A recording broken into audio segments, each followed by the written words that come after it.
Space is vast, silent, and utterly indifferent. Yet sometimes, in its black, starless reaches, you stumble across something that should have remained lost. The crew of the mining ship Acheron was a team of ordinary men and women, venturing to the Proxima Centauri asteroid belt in search of precious metals. But what they found was far from ordinary. A long-abandoned research station, missing for decades. A distress signal that defied the silence of its derelict corridors. And something else. Something waiting. This is the story of the Lotus Station, the rift it tore into reality, and the horrors that slipped through. The Acheron wasn't a sleek, cutting-edge vessel. It was a workhorse, a mining ship designed to endure years in deep space. Its crew of 15 wasn't equipped for heroics, let alone unraveling the mysteries of a lost station. Yet, when the distress signal reached their comms, a garbled, broken transmission repeating the words, "We are still here," protocol left them no choice. When the station came into view, it hung against the void like a corpse drifting in an ocean. Its once pristine hull was scarred, marred by impacts and something stranger. Patterns of shimmering corrosion, as though the metal had melted and reformed in unnatural shapes. Docking was a nightmare. The station's automated systems were dead, forcing the crew to make a blind approach. As the Acheron locked on, Captain Eleanor Hart studied the silent vessel through the viewport. She couldn't shake the sensation that the station was watching them. Inside Lotus Station, the air was cold and stale, carrying a faint metallic tang that clung to the back of their throats. Gravity was sporadic, flickering between weightlessness and a sluggish pull that left them unsteady. The corridors were a tangle of debris, tools, and broken equipment suspended in midair. The lights flickered intermittently, casting long, trembling shadows across the walls. Symbols had been scratched into the metal, jagged spirals, intricate geometric shapes, and patterns that seemed to repeat endlessly. Some symbols were traced in what looked like blood. Malik, the engineer, scanned the walls with a portable light. "Someone went to a lot of trouble to leave us a message. Too bad I don't speak crazy." Hart silenced him with a glare. "Focus. We don't know what we're dealing with." They made their way to the station's central hub, guided by faint energy readings. There, in the heart of the station, they found it, the quantum teleportation device. It sat like a dormant beast, its spherical core pulsating faintly with an unnatural glow. The light wasn't warm or inviting. It was a cold, pulsating rhythm that seemed to match their heartbeats. It was the logs that unraveled the first threads of the mystery. Malik worked tirelessly to recover fragments from the station's corrupted database.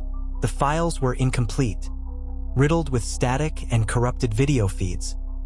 But what they revealed painted a chilling picture. The scientists aboard Lotus Station had been pioneers, attempting to revolutionize space travel with instantaneous teleportation. But during their final test, something had gone wrong. The experiment tore a rift into space-time, a gateway they couldn't close. Their logs spoke of shared dreams and visions. Crew members reported seeing people who weren't there, hearing voices that whispered secrets only they could know. One by one, the researchers succumbed to paranoia, violence, and worse. The final log was the most disturbing. The lead researcher, wide-eyed and drenched in sweat, stared into the camera. Her voice trembled as she spoke. "The rift isn't empty. Something is coming through. It's watching us. It's learning." The recording cut to black. At first, the Acheron's crew dismissed the logs as the delusions of a team driven mad by isolation. But then the Acheron's own systems began to fail. Lights flickered and dimmed. The AI reported quantum anomalies in the station's vicinity. And then the hallucinations began. It started with Malik. While repairing a junction, he froze, staring into the darkness. When Hart found him, he was pale and trembling. He swore he'd seen his sister, long dead, standing at the end of the corridor. She'd smiled at him. "But her face," he whispered. "It wasn't right. It was like looking through broken glass." Chan, the navigator, started hearing the sound of knocking, soft, deliberate taps echoing through the comms. It grew louder, more insistent, until she swore it was coming from the void itself. Captain Hart wasn't immune either. She began losing time, finding herself in parts of the station she had no memory of entering. At one point, she stood before a viewing port, gazing out at the stars, when a voice whispered in her ear, "This isn't where you belong." The Acheron's AI provided a dire assessment.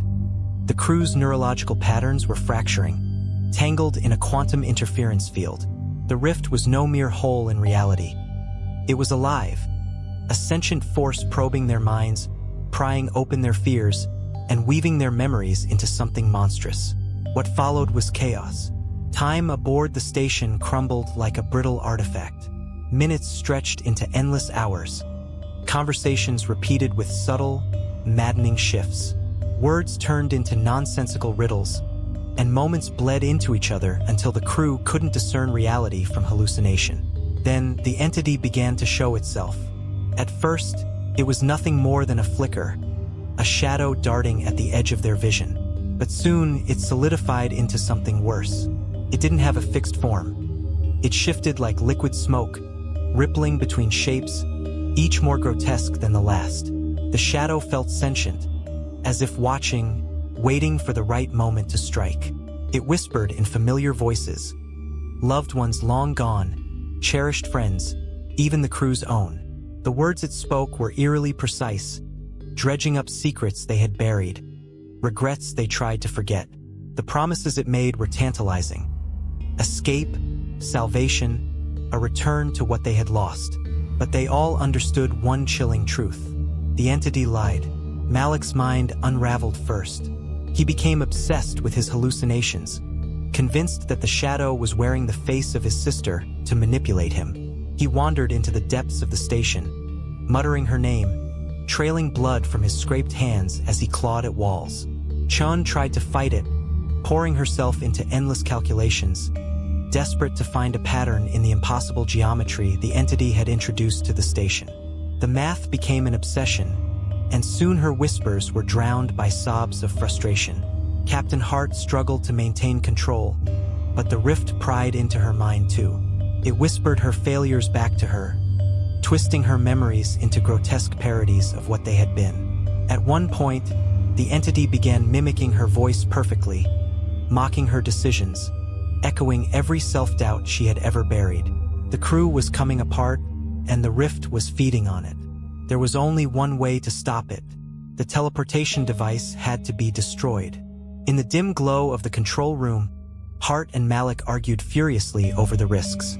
Destroying the core could destabilize the rift, collapsing it in a violent implosion that might consume the Acheron along with the station. But leaving it intact meant the entity would have access to them, and possibly beyond. Malik's voice shook with anger and fear. What if shutting it down isn't enough? What if we just make it worse? Hart's response was cold. We don't have a choice. Their plan to overload the device was simple, but executing it was anything but. As they approached the core, the rift surged, and the entity became aggressive. It lashed out, warping reality around them, turning the station into a labyrinth of looping corridors and impossible staircases. Familiar spaces became hostile nightmares, filled with echoes of their own voices. Malik made the ultimate sacrifice, staying behind to distract the entity as Hart and Chun pressed forward. His screams over the comms were brief but unforgettable. A guttural, wet sound followed, a sound that didn't belong in this world. When they finally reached the teleportation device, its core pulsated violently, the rift's glow spilling across the room like a bleeding wound in space-time. Hart hesitated, staring into the swirling energy.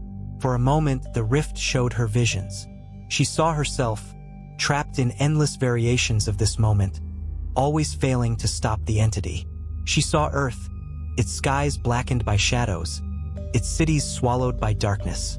And she saw herself in one timeline, smiling as she willingly widened the rift, allowing the entity to engulf everything. Chun screamed, breaking Hart from the trance. With trembling hands, Hart overloaded the device. The core erupted, flooding the station with light as the rift collapsed in on itself. When Hart and Chun awoke aboard the Acheron, they were adrift in open space. The Lotus Station was gone, reduced to a singularity that shimmered for a moment before vanishing. The Acheron systems were inexplicably intact but purged of all records. There was no evidence of the mission, no trace of the distress signal, no mention of Lotus Station. Even the cruise logs were blank, but Hart felt it in her bones. The entity wasn't truly gone. It had followed them. In the quiet corridors of the ship, whispers began anew. Faint at first, like the distant hum of machinery, but growing clearer as the hours passed. The voice was soft, but unmistakable. "We are still here. If the story sent shivers down your spine, remember to hit like and subscribe. The Void holds many secrets, and we'll be here to uncover them, one tale at a time."